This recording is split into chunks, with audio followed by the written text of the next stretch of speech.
Wa ta'ala maging propeta, anong meron ng mga katangian? Meron siya. Una, may sabar siya ng malakas na sabar. May kaalaman siya sa mga bagay na sa mundo, sa maliit pa siya. May business knowledge siya. Kasi sa time ni ni Abu Talib, naging business din siya. Nadala din siya nag-business. So nagkaroon siya ng skills sa business, sa pag-deal sa mga tao. So yun yung mga skills na meron siya sa una. Hindi lang yun, may mas magaling na character siya. Ito yung hinahanap ni Khadija radiyallahu anha sa kanya. Yung may sadiq at saka amin. Yung characteristic na yon, bakit yon nakikita natin sa sira, pero hindi natin nakikita yung application sa totoong buhay. Ito yung problema natin sa Pilipinas ngayon.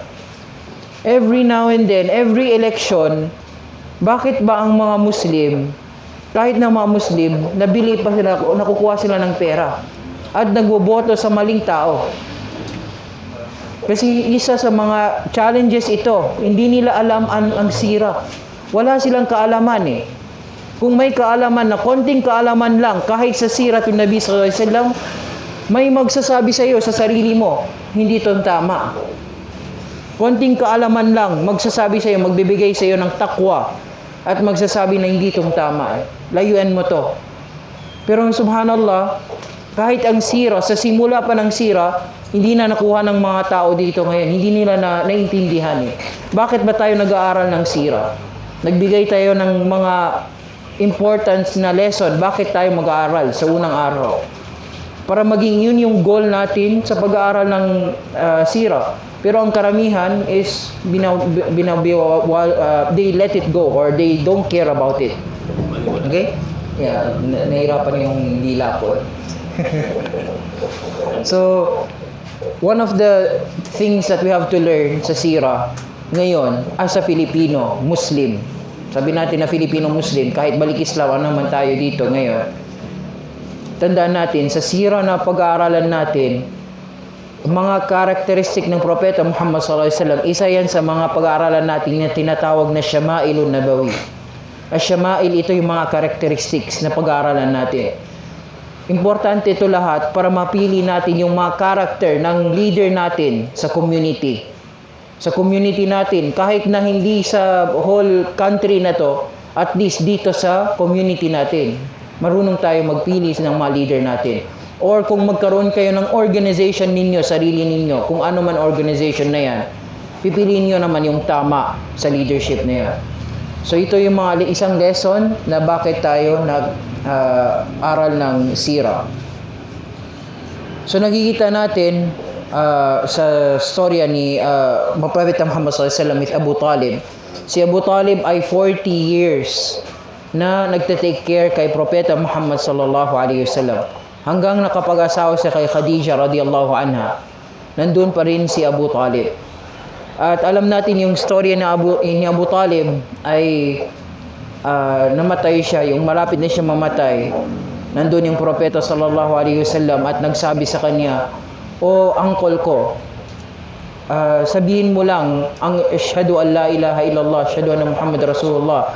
Maging ako ay intermediate between you and Allah. Maging witness kita. Maging witness ako sa iyo sa Yawm al-Qiyamah." Malapit na makapasok si Ali, si Abu Talib. Pero ang nangyari is pumunta si Abu Jahal at yung mga kasama na mga kufar Quraysh. Umupo sila kay Abu Talib at sinabi nila, "O Abu Talib, lalayuin mo ba yung religion ng mga grandfathers mo, mga great-grandfathers mo?" Pero yung nangyari is, sinabi niya, layuin mo ba yung religion ni Abdul Muttalib? Yun yung sinabi sa kanya. Of course, sabi ni Abu Talib, sabi niya, hindi ko, ganun siya kamahal niya din sa tatay niya. Yun yung isa sa mga problema, yung extra love. Yun yung sinasabi ko na yung si Abu Talib, may isa siyang katangian, which is, yung love niya talaga, yung tatay niya eh.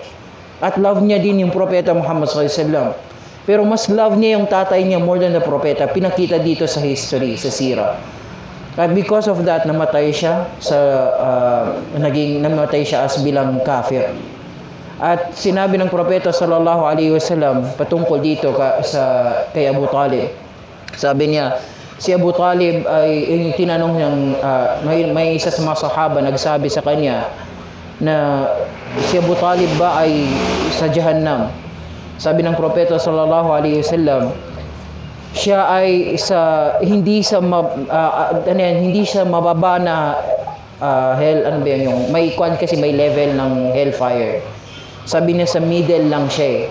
Ganun lang yung nabigay kay Abu Talib, sa middle na level ng hellfire instead of sa babang level talaga. So, yun yung rason na sabi niya, yun lang yung nabigay ko na as a parang tulong sa kanya. Yung yung punishment niya ay nagsusuot siya ng sapatos na may apoy, na yung apoy na yon kumukulo yung brain niya . Yun yung less na punishment na kukuha ni Abu Talib. Pero mas mahirap pa rin yun. Subhanallah. So sinabi niya, kahit si Abu Talib. So nakita natin sa storya ni Propeta Muhammad sallallahu alaihi wasallam, tatay niya, nanay niya, uncle niya, at saka yung grandfather niya. Lahat sila ay sa Jahannam. Imagine bakit to nasabi ko? Community ng Balik Islam to. Karamihan ay Balik Islam. May mga tatay at saka nanay na namatay na at hindi sila sa Islam.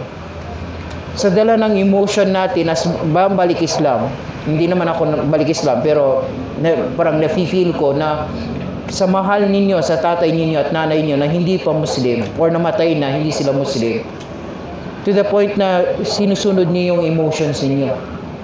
Maraming mga balik Islam hindi naka-recover sa mga tinatawag nila mental issues because of natandaan nila yung parents nila at may nagsabi din sa kanila na sila ay sa hellfire.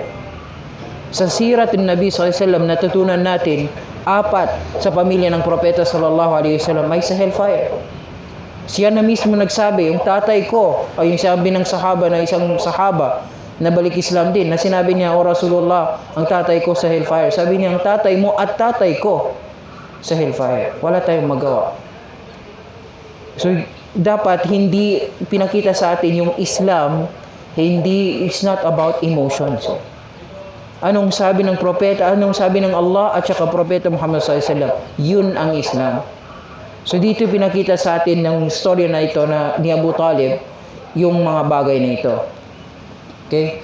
So isa sa mga nangyari sa time ni Abu Talib, yung sinasabi nila pagpunta nila sa Sham or pag-travel pupunta sa Sham or Syria, isang place tinawag nila Busra sa Sham, hindi Basra. Ang Basra sa Iraq. Ito din na nagkamali yung mga tao, sabi nila sa Basra, especially yung hindi marunong magbasa ng Arabic, kasi sometimes yung ba, sad, ra, ta marbuta, kung wala yan at fatha kasra, ginabasa nila Basra, which is sa Iraq. Pero ang tama ay Busra, which is sa Sham na yun. So, ang storya na ito ay alam ng karamihan at nakasulat ito sa karamihan ng sira na books, na yung pumunta si Abu Talib at saka si Propeta Muhammad sallallahu alaihi wasallam, dinala niya ang Propeta Muhammad sallallahu alaihi wasallam at the age of 12 years old pupunta sa Sham. On the way pupunta sa Sham, dumaan sila sa bahay ng isang sabi nila na isang Ahlul Kitab or people of the book, or sila yung mga Jew. May nagsabi na Jew, may nagsabi na ibang religion siya . Pero kung siya isang abid or worshipper at alam niya yung Biblia or yung Torah. At nakalagay doon yung mga katangian ng Propeta Muhammad sallallahu alaihi wasallam sa Torah at na-memorize niya to. Sabi niya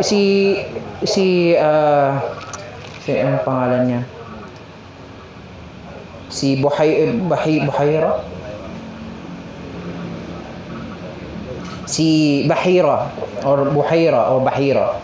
Si Bahira, siya ay always siya nakaupo sa kanya sa bahay niya at hindi nito ini-open niya. Sa katangian ng mga Arabo sa time na 'yon hanggang ngayon, kung dadaan sila na may mga bahay sa diserto, nag-stop yan sila at mag-rest sila sa mga bahay na 'yon at magtanong sila sa mga tao ng bahay na 'yon na kung makabigay sila ng konting tubig or pagkain. At isa sa katangian ng mga